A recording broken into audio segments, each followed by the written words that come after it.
이 본문 말씀 가운데서 마지막 끝에서 세 번째부터 한번 보시면 좋을 것 같아요. 너희가 만일 그를 찾으면, 너희가 만일 하나님 여호와를 찾으면 그 하나님 여호와는 너희와 만나게 되시려니와 너희가 만일 여호와 하나님을 버리면 하나님도 너희를 버리시리라. 그렇죠? 하나님은 사랑의 하나님이십니다. 그리고 끝까지 우리 하나님 백성들을 눈동자가 지키시는 분이세요. 그래서 이 시선이 항상 이 교회에 머물러 있고 하나님 백성들에게 머물러 있어요. 그럼에도 불구하고 하나님은 공의의 하나님이신 거예요. 바로 그를 찾으면 너희와 만나게 되시려니와 그를 버리면 그도 너희를 버리시려니와 버리시리라. 하나님 방법입니다. 그러나 하나님께서는 또 우리가 강단 말씀을 통해서 아시는 것처럼 그리고 말씀을 나누는 것처럼 또 절망 가운데 빠져 있는 그들을 그대로 내버려 두시진 않으세요. 어떻게 해서든 이렇게 세우려고 합니다. 끝까지 하나님 기다리셔요. 회복하고 돌아오길 기다리세요. 그래서 우리가 올 한 해 동안에 주여 우리를 회복하소서 이 말씀을 붙잡으시고요. 우리의 매일매일의 삶이 하나님 앞에 새롭게 하나님 형상으로 빚어지는 한 해가 됐으면 좋겠습니다. 그 빚어짐의 그 방법이 말씀과 기도인 거예요. 그렇죠? 그래서 올 한 해는 여러분들이 정말 많은 변화가 있는 그런 한 해가 됐으면 좋겠습니다. 진짜 하나님께로 완전히 회복되어지는, 완전이라는 숫자는 있을 수 없어요. 사실은 완전이라는 단어는 있을 수 없는데 그만큼 올 한 해 하나님께 돌아서는, 하나님 앞에 서는, 하나님께 모든 것 되는 그런 한 해가 되시기를 주의 이름으로 축원드립니다. 오늘의 말씀의 제목이 뭡니까? 여호와를 찾는 자와 버리는 자예요. 오늘 말씀은 우리가 역대하 10장에서 28장까지의 말씀입니다. 여호와를 찾는 자와 버리는 자. 우리가 이 여호와를 찾는 자와 버리는 자, 이 답이 바로 우리가 방금 읽었던 그 말씀이에요. 단 찾는 자는 여호와께서도 버리는 자는 여호와께서도. 그렇죠? 그래서 우리는 항상 여러분 모두는 우리 한 사람께 모든 성도님들은 항상 여호와 하나님을 찾는 자들 되시길 바랍니다. 절대 하나님 등지면 안 돼요. 말씀을 등지면 안 돼요. 항상 성부와 성자와 성령의 하나님과 함께, 그렇죠? 함께하는 삶을 살아야 됩니다. 그래서 오늘 말씀은 10장에서 28장 말씀이에요. 오늘 역대하 10장에서 28장까지의 말씀은요. 열왕기상 바로 12장부터 열왕기하 16장까지의 말씀이 있습니다. 보통 이 역대상하는요 열왕기상하에 있는 말씀이 나오기 때문에 많은 사람들이 열왕기상하를 하면 역대상은 그냥 역대상하는 그냥 지나치고 안 하는 경우가 많대요. 근데 중요한 것은 공통점은 이스라엘 역사를 다룬다는 공통점이 있지만 그래도 기록 시기나 목적이나 역사를 바라보는 관점은 다릅니다. 그렇기 때문에 비슷한 내용이라 하지만 해석 부분에서 달라요. 어떤 관점으로 썼느냐 그게 좀 달라요. 그렇기 때문에 우리가 같은 내용이지만 우리가 같은 내용을 계속 반복하게 되면 어떻게 돼요? 우리한테는 더 좋은 일이에요. 아, 열왕기서에는 이런 말씀이 있고 또 역대상하에는 또 이런 말씀이 있구나. 아, 동일한 말씀이 있네. 근데 이쪽에서는 이게 빠졌고 여기서는 이게 있네. 그런 걸 확인할 수가 있어요. 그래서 오히려 반복은요 좋은 거예요. 여러분들이 성경을 이해할 수 있는 또 어떻게 보면 조류의 찬스기도 하고요. 그래서 이 역대기와 열왕기서는요 이스라엘 역사를 다룬다는 공통점은 있습니다. 그러나 다른 점이 이런 점이 있어요. 그럼 어떻게 다루는지 한번 우리가 간단하게 알아봤으면 좋겠습니다. 어떻게 다릅니까? 잘 보이십니까? 보이네요. 바로 기록 연대는요 바로 열왕기서는 열왕기상하죠. 열왕기서는요 바벨론 포로 중에 BC 560년경이고요. 역대기는 포로 귀환 후에 BC 450에서 400년경입니다. 그리고 기록 목적은요 우리가 지난번에도 몇 번씩이나 말씀드렸는데요. 지금 이스라엘 백성들이 나라를 잃었단 말이에요. 그렇죠? 북이스라엘은 아수르의 패망을 완전히 해버렸고요. 더 이상 회복 못했고요. 유다는 바벨론에 망했습니다. 그러나 이제 회복하는 가운데 있죠. 그래서 나라 잃고 절망에 빠진 이스라엘 그 포로민들에게 왜 우리가 망했느냐, 우리가 왜 포로로 끌려갈 수밖에 없었느냐, 그걸 깨닫게 하는 말씀이기도 해요. 그 질문에 대한 답이 바로 열왕기 상하였습니다. 그렇다면 역대기는요 성전을 우리가 지금 계속 지난주까지 봤던 것처럼 역대 상하는 뭐가 있었습니까? 그리고 또 역대 하 1장부터 9장까지 봤는데 지금 계속 가장 대표적인 단어가 뭐였어요? 성전 건축이었잖아요. 그렇죠. 바로 성전 재건을 하고요. 바로 이스라엘 공동체를 회복해야 하는 사람들에게 우리는 여전히 하나님의 백성인가? 그거에 대해서 질문하고 답하는 그런 말씀이기도 합니다. 그래서 이스라엘 백성들에게 너희는 누구냐? 정체성을 심어주는 그런 심어주기 위해서 쓰여진 성경이기도 해요. 바로 여러분들도 항상 절대 놓치면 안 되게 내가 누구인가? 그 정체성 잊어버리면 안 돼요. 여러분 누구입니까? 하나님의 자녀, 하나님의 백성이에요. 여러분의 현 주소가 어디입니까? 평택시, 서정동 이렇게 얘기할 수 있죠. 아니요. 영적인 현 주소는 어디입니까? 하나님 안, 말씀 안, 예수 그리스도 안. 그래서 영적인 현 주소를 절대 놓치면 안 돼요. 그래서 여러분이 항상 나의 정체성, 내가 어디 있어야 되는가, 누구와 함께 있는가, 그리고 나의 영적인 현 주소, 오직 예수 그리스도, 말씀 안, 하나님 안. 항상 그 회복을 기억하시길 바랍니다. 회복은 뭐라고 그랬어요? 하나님 앞에 서는 거, 하나님께 돌아서는 거, 하나님께 향하는 거. 바로 그런 회복. 그래서 여러분들이 바로 이 회복의 시간표 가운데서 또 이 역대기서를 보면은 또 이렇게 연결되는 부분도 있을 거고요. 자신들의 모습이 또 보여지기도 하고 하나님께서 바라시고 원하시기 뭔지를 또 알 수 있는 시간도 됩니다. 그래서 이야기 형식으로 최대한 이야기 형식으로 하려고 하니까 여러분들이 열왕기 상하에서 들었던 걸 기억하시면서 들으시면 맞아 그랬었지 맞아 이렇게 될 거예요. 그래서 바로 이 역대기는요, 바로 정체성을 심어주기 위해서 이스라엘 민족들에게 정체성, 하나님의 백성이라는 그 선민이라는 정체성을 심어주기 위해서 기록됐다는 거 기억하시길 바랍니다. 그 범위 대상은요, 바로 남유다와 바로 열왕기서는요, 남유다와 북이스라엘 모두를 다뤘잖아요. 계속 남유다 북이스라엘 그런 포로로 되는 과정, 멸망의 과정을 열왕기 상하에서 다 봤었어요. 이스라엘 분열부터 해가지고. 근데 이 역대기에서는요, 북이스라엘이 나오질 않아요. 바로 남유다 다윗 왕조에만 집중되어 있습니다. 북이스라엘은 아예 나오지 않습니다. 단 이제 징계에 대한 그런 부분에서 이제 스치기 설명해서 들어가는 거지 북이스라엘 중점으로 다루지는 않아요. 왜냐하면요, 북이스라엘은 다윗의 후손도 아니고요, 또 예루살렘 성전도 고백했던 자들입니다. 그래서 언약의 계보에서 벗어났다는 그 판단하에서 바로 언약 중심으로 기록하다 보니 북이스라엘은 나오질 않는 거예요. 그리고 또 열왕기서에는요, 다윗과 솔로몬의 그 허물까지도 기록되어 있는데 바로 역대기에는요, 그 허물이 없어요. 다윗과 솔로몬의 업적만 있고요, 성전을 준비하고 그 성전을 세우는 그런 내용만 있습니다. 그리고 또 열왕기서에는 엘리야나 엘리사 같은 예언자 중심이고요, 역대기는요 제사장 내인 성전 예배 중심입니다. 그래서 이렇게 달라요. 이스라엘 역사를 기록한 건 같지만 다릅니다. 그래서 역대하 10장에서 28장은요 이스라엘 왕국이 남북으로 분열된 이후에 르호보암 왕부터 아하스 왕 통치기까지의 역사를 다루고 있습니다. 그래서 각 왕마다 하나님 앞에 정직하게 행했는지 아니면 악한 일을 했는지, 가장 큰 악행은 뭘까요? 가장 큰 죄악은 뭐예요? 뭐죠? 우상숭배죠. 우상숭배. 바로 그 우상숭배 했는지에 따라서 그 나라의 운명이 결정되는 걸 볼 수가 있습니다. 어떤 왕이 이스라엘을 다스렸느냐, 그때에 따라서 그 왕의 그런 중심에 따라서 그 왕이 하나님 앞에 섰느냐, 바로 반대편에 섰느냐, 악한 왕이냐, 아니면 하나님께 정직을 행했던 왕이냐에 따라서 그때 그 나라가 휘청휘청하기도 하고 흥하기도 하고 망하기도 하고 막 그랬었어요. 그건 바로 뭐예요? 우리 삶하고도 마찬가지예요.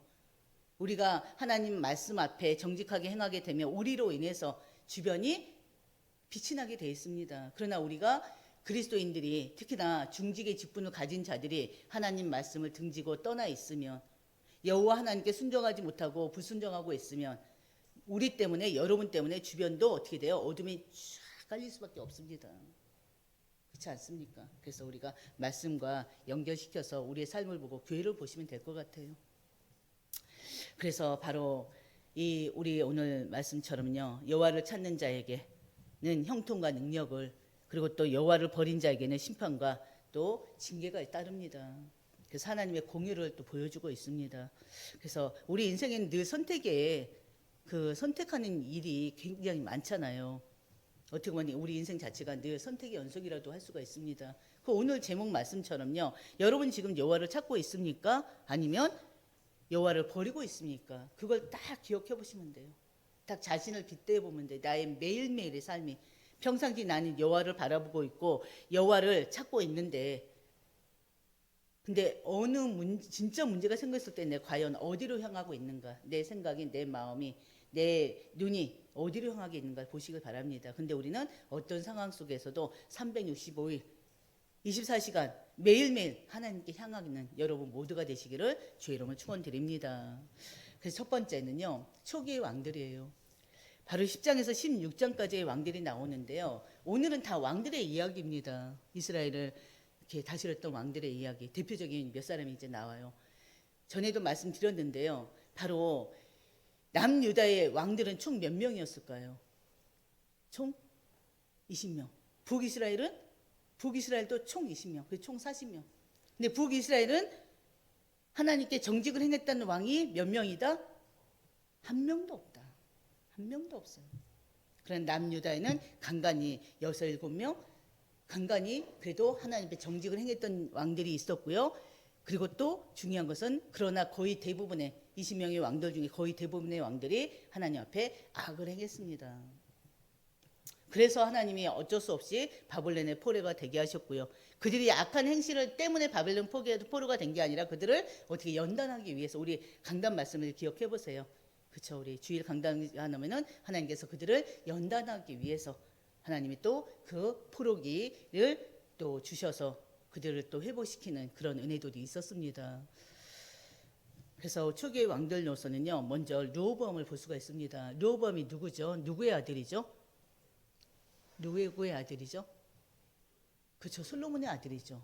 항상 여러분들이 르호보암, 여로보암이 헷갈릴 거예요, 아마.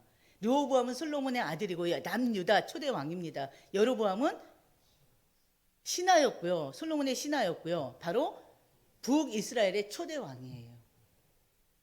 기억하시길 바랍니다. 그래서 솔로몬이 죽고요. 그의 아들 르호보암이 왕이 되었습니다. 르호보암이 왕이 되었을 때요, 백성들은요, 그 마음에 기대감이 좀 있었습니다. 두려움도 있었고요. 그래서 백성들이 르호보암의 왕이 되자마자 그들에게 부탁한 게 있었어요. 요청한 게 있었어요. 아버지 때는 우리에게 멍에가 짐이 너무나 무거웠다. 그러니 이제는 그 짐을 좀 가볍게 해주시면 어떻겠느냐. 그 요청을 했어요. 그랬더니 르호보암이 먼저 원로들에게 물었고, 지금 또 신세대 제자들한테, 사역자들한테 물었다고 그랬잖아요. 청년들한테 물었다고 했잖아요. 근데 원로들은 르호보암 왕에게 뭐라고 했습니까? 백성들의 종이 되라. 그리고 부드럽게 말해라. 근데 또 젊은 신하들은 어떻게 알았어요? 그 노역을 더 무겁게 해라. 그러면서 왕의 권위를 보여줘라 그랬잖아요. 그때 이 르호보암이 누구의 말을 들었다고 했는지 기억나십니까? 원로들이 말이었나요? 아니면 젊은 신하들의 얘기였나요? 젊은 신하들의 이야기를 받았잖아요. 젊은 신하들의 얘기를 듣고 어떻게 해요? 자식의 권위를 더 내세우고 그들을 갖다 더 강하게 다스렸습니다. 결국에는 중요한 것은 이 백성들은요, 더 아버지보다 내가 더 이렇게 하겠다. 그러니까 어떻게 강하게 하겠다 하니까는 그때 백성들이 분노하면서 그때 일어났던 일이 뭐였어요? 그때 일어났던 일이 바로 남북의 분열이었잖아요. 기억해 보세요. 이미 남과 북이 분열될 것은 이미 예언하셨어요. 솔로몬으로 인해서. 솔로몬 어떻게 성전에서 자기가 데려온 국궁들, 그 첫 와이프가 누구였습니까? 첫 와이프가 바로왕의 딸이었잖아요. 그렇게 시작된 1000명의 부인들이 다 각자의 신들이 있었잖아요. 그러면서 이 솔로몬에게 오면서 자기들의 그 신상까지 다 가지고 왔었고요. 그러면서 솔로몬은 그들에게 와이프들에게 어떻게 해요? 니들이 섬기는 그 신 섬겨라 하면서 어떻게 했어? 신당까지 차려줬잖아요. 그래서 결국에는 이 우상 숭배 때문에 남과 북은 분열될 수밖에 없었어요. 이미 예견된 거예요. 근데 그때가 언제였냐면 지금 르호보암 때예요. 르호보암 때 그 일을 행할 것이라 했었단 말이에요. 솔로몬 때는 왜 안 됐습니까? 누구 때문에? 다윗 때문에. 하나님이 솔로몬 때는 사랑하는 그 아들 솔로몬 때는 안 했고요. 르호보암 때 하리라고 예언하셨어요. 근데 그때가 바로 이때인 거예요. 그러니까 이미 그런 예언은 있었지만 그런 일이 시행될 것은 알았지만 바로 르호보암이 백성들 앞에 서지 않고 자기 권위 앞에 섰을 때 백성들은 분노하게 됐고 그때 남과 북이 갈라진 것입니다.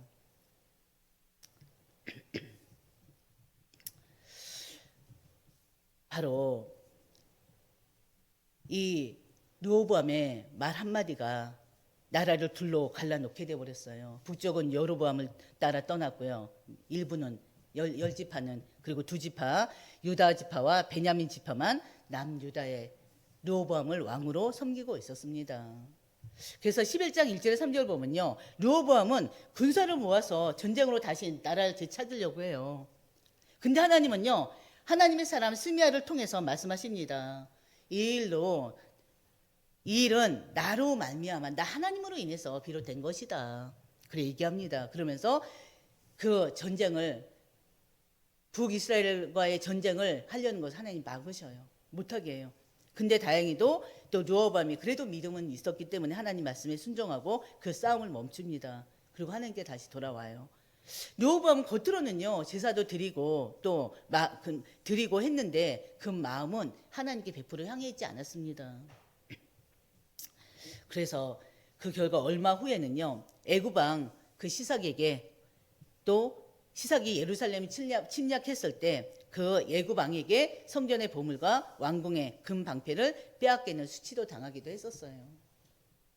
그래서 르호보암이 이제 죽기 바로 전 바로 12장 14절 바로 죽기 바로 전 하나님 주신 말씀입니다. 같이 읽어볼까요? 르호보암이 악을 행하였으니 이는 그가 여호와를 구하는 마음을 굳지 아니함이었더라. 바로 르호보암은요 솔로몬의 왕인데 마지막에는 어떻게 보면 실패하는 왕이 될 수밖에 없었습니다. 왜? 여기 말씀 나와 있는 것처럼 악을 행했던 왕이라는 거죠. 악을 행했던 왕. 여러분들이 바로 여러분의 모든 여기는 사실은 수요 예배 같은 경우는 특히나 우리가 이제 중자들과 이제 사역자들만 있는 시간이 돼 버렸는데요. 중요한 것은 우리의 삶이 그만큼 중요해요. 우리가 어디를 바라보고 누구와 함께 있는지가 항상 우리의 마음과 생각, 특히나 우리의 전 인격이 항상 바로 하나님을 구하는 여호와를 구하는 그런 마음을 있기를 바랍니다. 근데 르호보암은 악을 행하였으며 여호와께 구하지 않았다는 거예요. 두 번째 왕은요 바로 아비야입니다. 르호보암이 죽고 나서요 아비야가 왕이 되었어요. 아비야는요 평생을 놓고 보면 악한 왕인데요 위기의 순간에는 하나님을 붙든 그런 자였습니다. 위기의 순간에는 믿음의 고백을 했던 왕이기도 합니다. 일평생 보면 악한 왕이에요. 그러나 이제 북이스라엘의 전쟁을 앞두고는요 13장 5절을 보면 여호와께서 다윗과 그의 자손에게 나라를 주셨다. 믿음을 고백하는 거예요. 그러면서 우리는 다윗의 언약을 가진 백성이다. 언약의 백성이다. 믿음을 고백했던 왕입니다.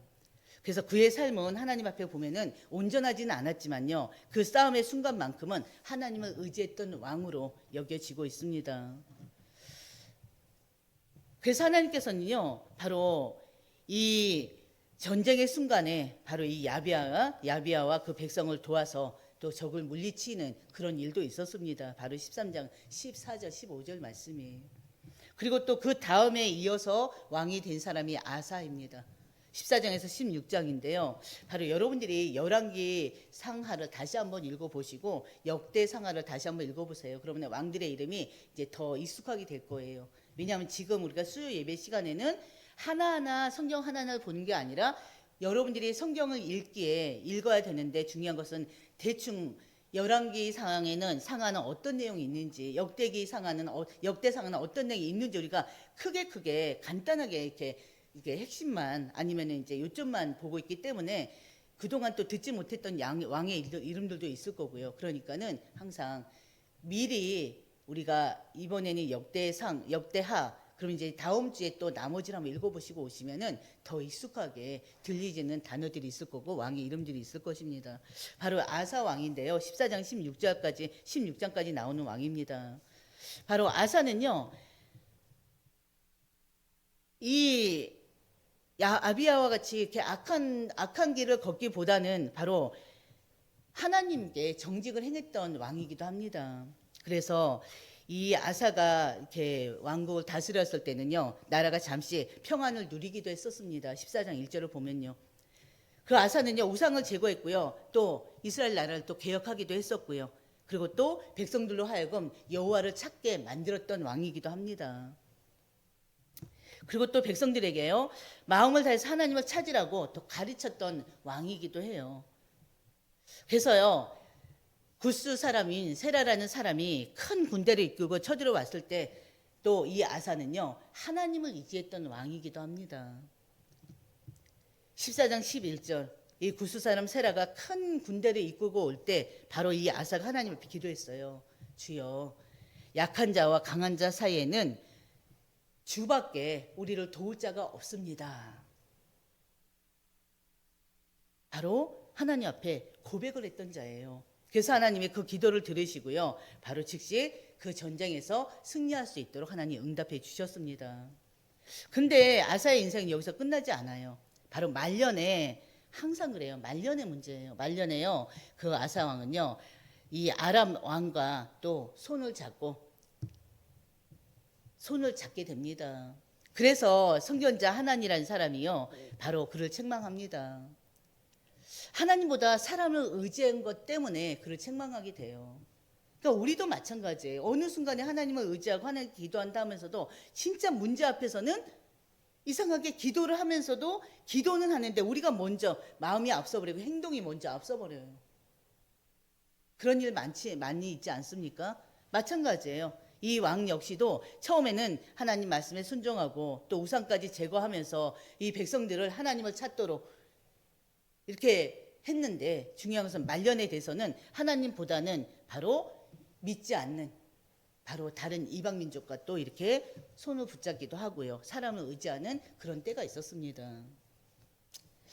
그리고 17장에서 20장을 보면요, 여호사밧의 개혁과 위기에 대해서 나옵니다. 아사의 뒤를 이어서 왕이 된 여호사밧이에요. 여호사밧은요, 하나님을 굉장히 사랑했던 왕이기도 합니다. 그래서요, 이 레위인들을 보내서요, 이스라엘 백성들에게 하나님 말씀, 율법을 가르치게 했던 왕입니다. 그리고 사사들을 세워서요, 공의를 행하기도 했었고요. 그러나 그는요, 북이스라엘의 악한 왕, 누굽니까? 가장 악한 왕? 아하방과 동맹을 맺는 실수를 범해버려요. 그래서 선견자 예후가요, 바로 악한 자를 돕느냐고 책망을 합니다. 중요한 것은요, 하나님께서 또 그럼에도 불구하고 이 여호사밧이 이제 전쟁 나가서요, 거의 죽을 뻔한 그런 순간이 옵니다. 근데 하나님께서 이 여호사밧을 살려주는 일이 있어요. 여호사밧은 이제 하나님의 도우심으로 죽을 뻔한 그 위기에서 또 이렇게 위기에서 이제 벗어나다 보니까 어떻게 합니까? 그 마음을 돌이켜서 다시 개혁을 시작합니다. 그리고 나중에 또 이제 모압과 암몬이 쳐들어왔을 때 그때는 진짜 하나님 앞에 섭니다. 그래서 큰 전쟁이 일어날 때요, 바로 군사력을 세우기보다는 백성들과 함께 금식하면서 하나님 앞에 금식하면서 기도하면서 하나님 앞에 섰습니다. 그래서 하나님 말씀하셔요. 20장 15절 보면요, 이 전쟁은 너희에게 속한 것이 아니다. 나 하나님께 속한 거다. 그러면서 17절에는요, 너희가 싸울 것이 없다. 너희가 싸울 것은 없다. 그렇기 때문에 너희는 두려워하지 말아라. 놀라지 말고 맞서서 나가라. 왜? 이 싸움은 누구의 것? 하나님이 하실 것이기 때문에. 그래서 여호와가 너희와 함께 하겠다. 하나님께 말씀 주셔요. 하나님께서 이 말씀을 주신 이유가 뭐였어요? 결국에는 이 여호사밧이 인간을 의지하지 않고 군사력을 의지하지 않고 세상의 힘을 의지하지 않고 하나님 앞에 돌아서서 오로지 백성들과 함께 금식하면서 하나님께 맡겼잖아요. 하나님 도움을 요청했잖아요. 그래서 너희는 가만히 있어라, 내가 할게, 이렇게 돼버린 거예요. 여러분도 마찬가지예요. 위기가 오고 문제가 오면은 하나님 도와주세요. 하나님께서 이 일을 이렇게 하나님이 해결해 주세요. 그냥 해결이 되든 안 되든 상관없어요. 우리는 일어나는 모든 일을 맡기면 되는 거예요. 이 교회 하나님께 맡기면 되는 거예요. 우리 가정 하나님께 맡기면 되는 거예요. 그렇지 않습니까? 내 자식이 하나님께 맡기면 되는 거예요. 맡길 때 하나님이 행하시겠다는 거예요. 근데 우리가 그 위기의 순간에 아니야, 이거는 하나님도 안 돼. 무슨 일이 있어도 이거는, 어떤 일이 있어도 이거는 안 돼. 우리 불신앙이 늘 우리를 어떻게 해요? 하나님께 가는 길을 막아버립니다. 그래서 우리의 순간순간 들어 올라오는 그런 불신앙, 항상 불순종 조심하시고요. 이 여호사밧처럼 하나님께 맡기는 그런 자 되시길 바랍니다. 그러면은 하나님 승리를 주셔요. 그래서 세 번째 보면 21장에서 24장인데요. 영적 암흑기입니다. 이때 이제 제사장 여호와다가 나와요. 바로 21장, 22장이요. 여호람과 아하시아입니다. 여호사밧이 죽고 나서요. 그의 아들 여호람이 대신해서 왕이 됩니다. 여호람은요. 여러분들이 들었을 거예요. 아마 기억나실 거예요. 바로 아합의 딸을 아내를 맞이하고 악을 행했던 자입니다. 여호람은 모든 아우들을 다 죽였고요. 또 이스라엘 지도자들, 방백들을 죽이고 우상 숭배했던 아주 악한 자입니다. 그래서 이 엘리야를 통해서요, 이 여호람이 큰 병이 들 것을 바로 또 들 것이라는 경고를 또 받기도 합니다. 결국에는 그 경고처럼요, 엘리야의 경고처럼 그 여호람은요, 이 장이 썩어서 나오는 병으로 비참하게 질병으로 죽습니다. 병 때문에 죽습니다. 근데 이 사람이 얼마나 악했는지요. 그 사람이 죽고 나서 이 여호람이 죽고 나서요, 백성들까지도 그의 죽음을 슬퍼하는 자가 단 한 명이 없었어요.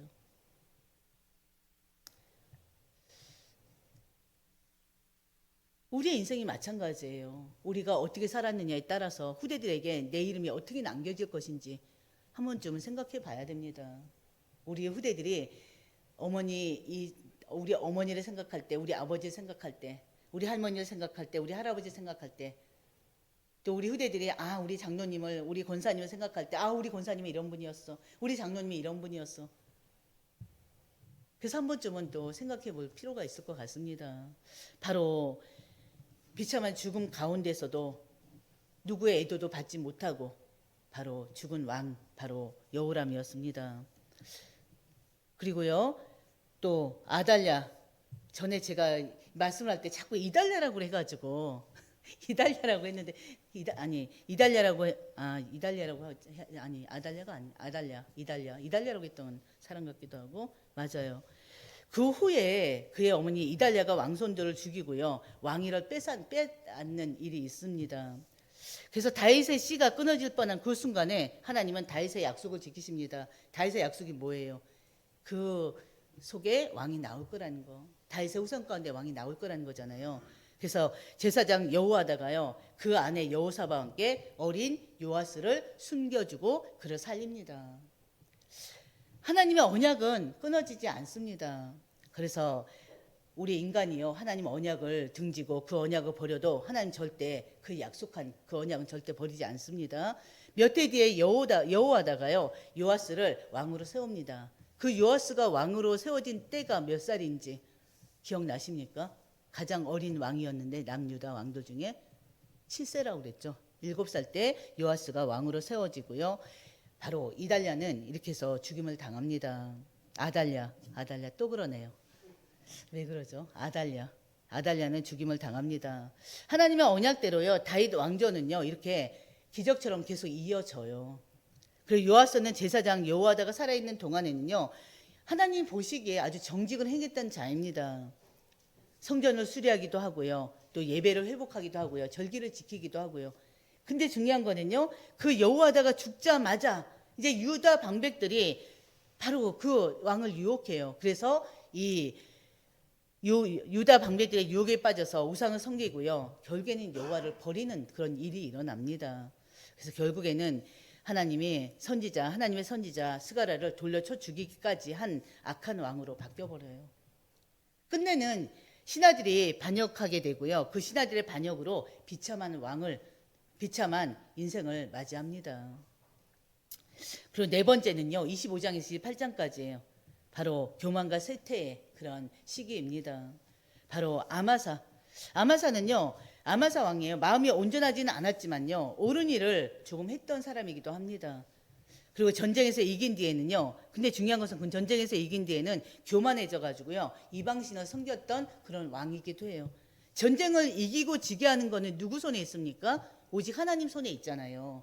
근데 큰 전쟁에 이기니 자기의 또 그 권세, 자기의 능력이 아니잖아요. 근데 거기서 교만해져서 이방신을 섬기고요. 부엌 이스라엘과 싸우다가 패합니다. 결국에는 그 백성들의 반역으로 결국엔 죽게 됩니다. 그래서 이 왕들의 이 삶을 보면요. 백성들의 반역으로 죽게 되는 그런 왕들도 은근히 있어요.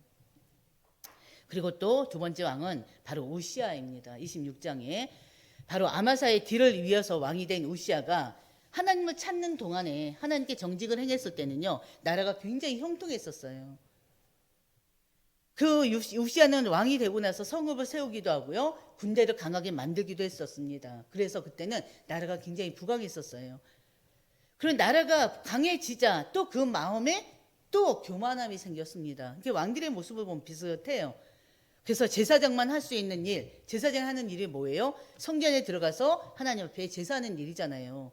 그거를 자기가 해버립니다. 성전에 들어가서 자기가 분향하고 그래서 결국에는요 문둥병에 걸려서 왕궁에서 쫓겨서요 외롭게 살다 죽게 됩니다. 결국에는 여호와를 찾을 때는 살고요 자기를 높일 때는 무너지는 그런 왕들을 몇 사람을 우리가 보게 돼요. 우리의 삶에 적용시키시길 바랍니다. 그리고 요담이 있습니다. 요담은 하나님 앞에 바르게 행하고 행했던 자고요. 하나님의 은혜로 점차 강해졌던 자입니다. 근데 그러나 백성들은 여전히 타락해 있는 상태예요. 그래서 왕으로서 굉장히 힘든 기간을 많이 보냈던 사람입니다. 그 뒤를 이어서 아하스가 왕이 됐는데요. 그 아하스는 가장 악한 왕 중에 하나예요. 남유다 왕들 중에 가장 악한 왕 중에 하나입니다. 바로 우상을 만들어 섬기고요. 또 자기 아들까지 불에 태워서 제물로 드렸던 왕이에요. 아하스가. 그리고 산당을 세우고요. 우상을 섬기고요. 그리고 성전 문을 완전히 닫아버리는 그런 악한 왕이었습니다. 그래서 그는요. 하나님을 의지한 게 아니라 또 아수르를 의지했던 왕이에요. 남유다 왕인데.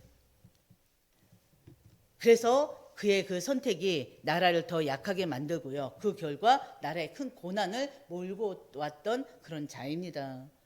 결국엔 여호와를 버리면 세상을 의지할 수밖에 없습니다. 그렇죠? 사람을 의지할 수밖에 없어요. 그럼 하나님의 보호는 당연히 어떻게 돼요? 사라질 수밖에 없습니다. 그래서 역대하 10장에서 24장은 바로 왕의 마음이 하나님께 향하면 나라는 살게 되지만 왕의 마음이 하나님께 떠나면 나라도 함께 무너진다. 그 메시지를 보여주고 있어요. 그래서 우리가 이제 제목이 여호와를 찾는 자와 또 여호와를 버리는 자였는데요. 그럼 여호와를 찾는 자는 어떤 왕이었습니까? 간단하게 보겠습니다. 여호와를 찾는 자, 바로 하나님을 찾는 자는 것은요. 단순히 이름을 부르는 것이 아닙니다. 자신의 무력함을 인정하고요. 하나님의 그 통치권을 받아들이는 것이 바로 여호와를 찾는 거 아니겠습니까? 나는 이것도 못합니다. 저것도 못합니다. 오직 아버지만이 하실 수 있습니다. 그렇죠?